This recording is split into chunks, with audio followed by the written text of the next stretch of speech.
Swayam Prabha. Digital India. Educated India.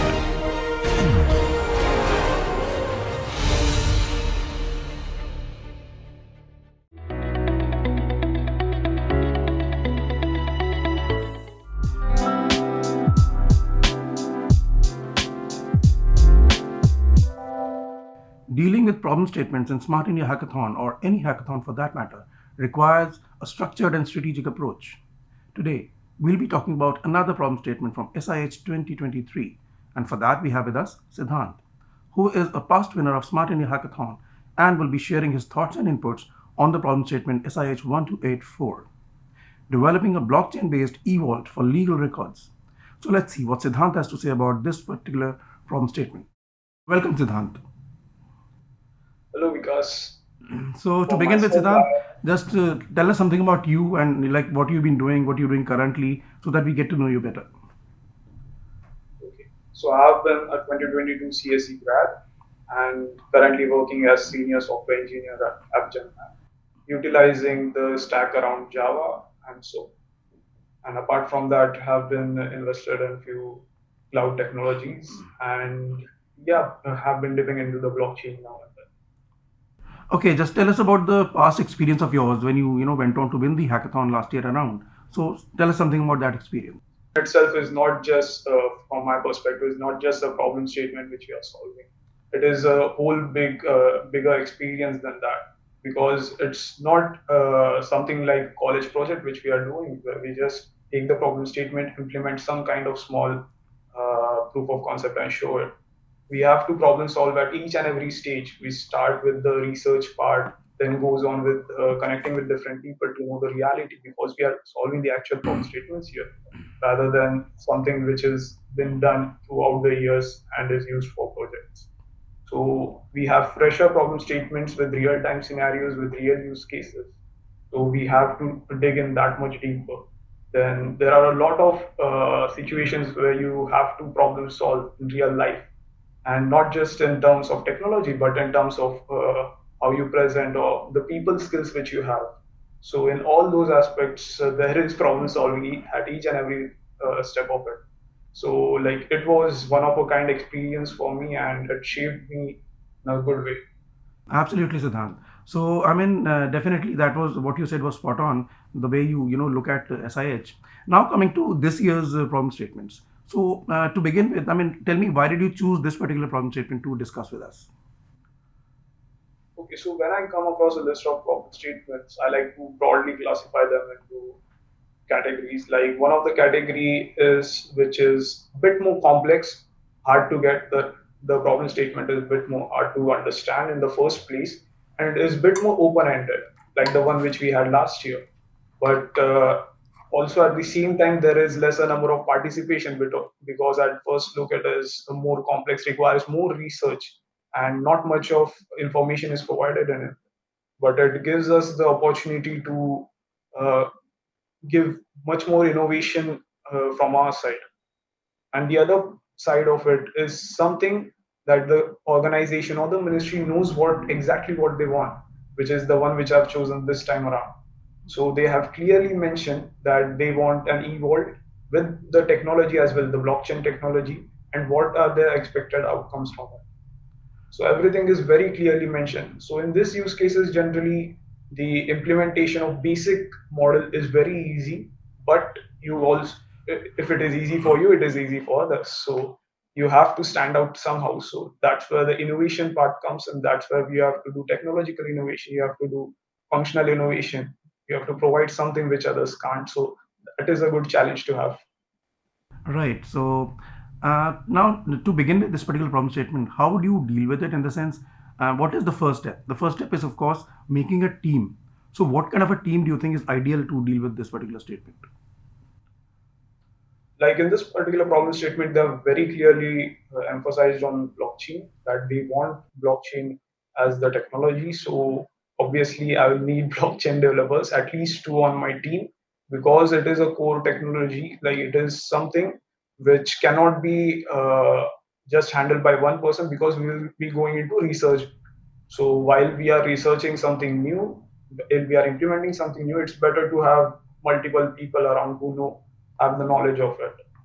Then again, we will need web developers. Web developers are basic for any problem statement which we pick in software category. So a good front end developer will fetch you points in the regards where you don't have much to show, but the ease of access, generally the end user doesn't see all the backend. Like you might do the most fancy things in the backend, but the end user sees front end. So that's all they're able to see. So your front end should be appealing at the end of the day, and a good front end developer would bring that out. A back end developer would ensure that entire system is up and running and doesn't crash at the meantime, and you have something to actually show for when the technical perspective kicks in your problem statement. So a good front-end developer, maybe we have a team of 6, so 2 blockchain developers, preferably with the knowledge to connect blockchain to our backend. 1 proper backend developer, 2 front-end developers would suffice. Right. So now talking about planning the entire thing, how would you plan to solve this or crack this? We can begin with research maybe, and then you can elaborate from there. Since this particular problem statement deals with the judicial matters, we need to know the actual existing process which is used to deal with all these matters and what all have been already implemented. Because in our minds, since we are not regularly, as normal citizens, we are not regularly in touch with the court and their proceedings. So what knowledge is, it all comes from the movies which we have seen, right? So we need to know what is the actual process and what's actually going on right now currently in the code. So for that, heavy research is required for any project. Heavy research is required, that you need to know the current situation. Then you need to connect with the people who are from that particular industry and can give you the real time scenario of that industry and the real time pains. Like you might problem solve for a particular thing, but that might not even be the issue. Like that might have already been resolved by something that is already in place. So you need to get a real time view of the entire situation. You need to have the entire process at hand. And then you need to think about, acha, which part of this can I automate, which part can I make better for people. And then you go on with the actual functional implementation of it. Okay, staying with the research part for a bit. So, what do you think would be the avenues you would choose to research on this particular subject? So for the judicial matters, I would like to first take in the whole process, as I said. Then also I have like researched a bit upon it in past few days, and I've seen that e-courts have come into existence as of now, which is something which was pushed during the COVID years. So it has really gained some traction in Indian uh, scenario. So e-codes and what all they have implemented. I see the stats, I see tracking of cases. So all these things are something which, if I didn't research enough, I would have already stated them as my best selling points. Ki, acha, I'm tracking the case, I'm giving you stats, but those are already in place. Like those are not anymore appealing to the people of ministry because they already have them. So I need to eliminate them, or rather to build upon them and do even better. So apart from that, maybe I will get in touch with some judges, if possible, through LinkedIn or the government side or the lawyers. Anyone I can get in touch with, family and friends, or in any other way possible.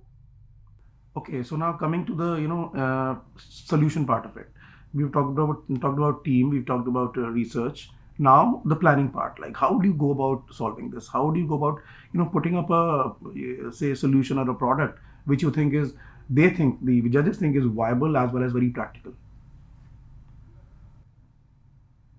Generally, the judges, like there are different kinds of judges. One of them is from the organization itself, representing the organization, while there are few technical and other judges. So the person from the organization is the actual end user of this case. So what they want is the end product. They don't generally care what is in the back end. You can put anything in the backend, but what they actually care about is what turns out. You can put the best of the technology in the backend, but if the front end doesn't really translate it, they are just going through a tedious process of updating something and not seeing the results. They have to go through a big long filling procedure, then it is not worth it for them. They need to have something which is practical and also easy to use. So from that standpoint, what we do is we modularize each and every one of our problems which we are going to solve and provide solution for each one of them. Like in this case, we can modularize it into uploading of documents. Like we are having an e-vault for legal uh, documents. So uploading them is one of the scenarios. Then sharing them is one of the scenarios, and accessing them is one of the scenarios, which is in between both of them. So it can be conceptualized into uploading and sharing. So first, I would probably how would I upload? I will take in the scenario, real time scenario. What we generally do for that is we play a simulation, like a normal role play. We assign actors. I'm an end user. One of my teammate will be officer. One of my teammate will be judge. And we do a normal scenario, like if there was an application or a website which we have, then how would we go through it? What would be the challenges which we would face? So role playing generally helps in this case because it shows out the flaws which we have, like something which we might have missed out in our initial thinking. When we think modularly, and while doing that, when the actual whole product comes together, it is not easy to join together because we have not thought of the middle scenarios, how things would flow from one end to other. So simulation generally helps with cleaning out that flow at the functional discussion level itself. Then we can easily implement it without any issues. Right. So while providing solution, I mean, I'm sure there would be other teams working, diligently on this. So what do you think in your case, if you were doing it, what kind of a USP will you try to build? What kind of, a special, what X factor do you think you can add into this solution? Yeah, X factor is a very important point in such kind of problem statements where we see 400 plus submissions, right? We have to stand out somewhere.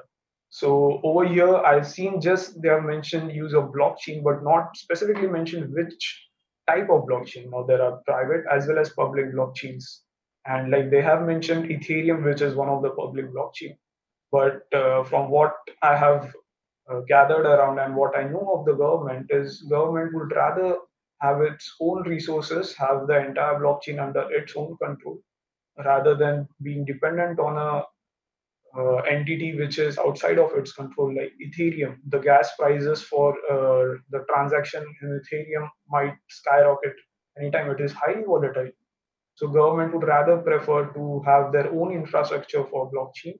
So for that, I would use Hyperledger Fabric, or we also have Corda and other technologies for that.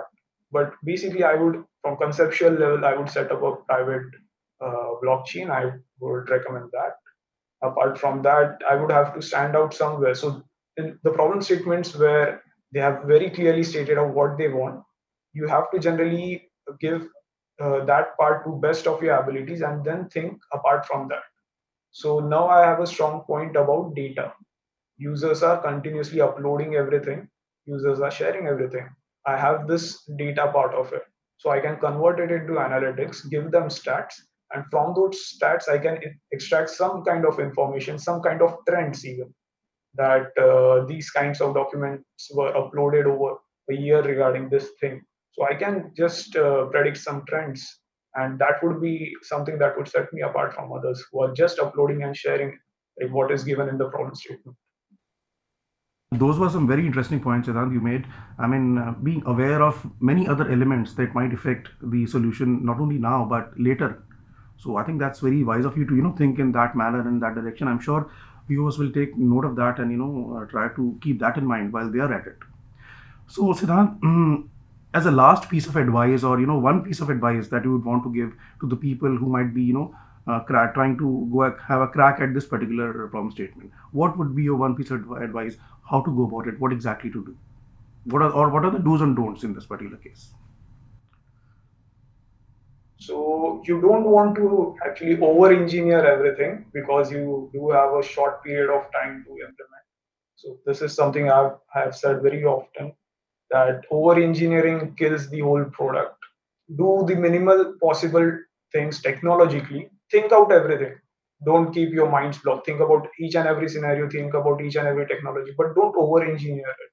Don't use something which can be done very easily in 5 minutes. Don't invest multiple weeks in it. That would actually kill your productivity. So that is one thing from the implementation point of view. And specific to this case, research is very, very important, because the cases like this, the problem statements like this, are actually something which requires you to know the process in and out. Like you need to know the smallest of things which are being used, smallest of things which can and cannot be substituted. Like as a problem solver, you want to just digitize everything, but there are certain elements to such problem statements like judicial cases and government works which cannot be substituted by digital work. Sometimes maybe the attestation, sometimes some signature, something or other, but it cannot be digitized. So you have to take those elements in mind as well and build your problem statement, build your solution around. So those were some very good inputs from you, Siddhant, and I'm sure people will benefit from all this. And we would want to thank you for joining us today and sharing your thoughts about this particular problem statement. Thank you so much for joining, and we wish you all the best for all the endeavors that you would be embarking upon in the near future. Thank you for joining, Siddhant. Thanks a lot, Vikas. It has been a pleasure. Same here. Remember, hackathons are not just about finding solutions, but also about learning and growing as a team.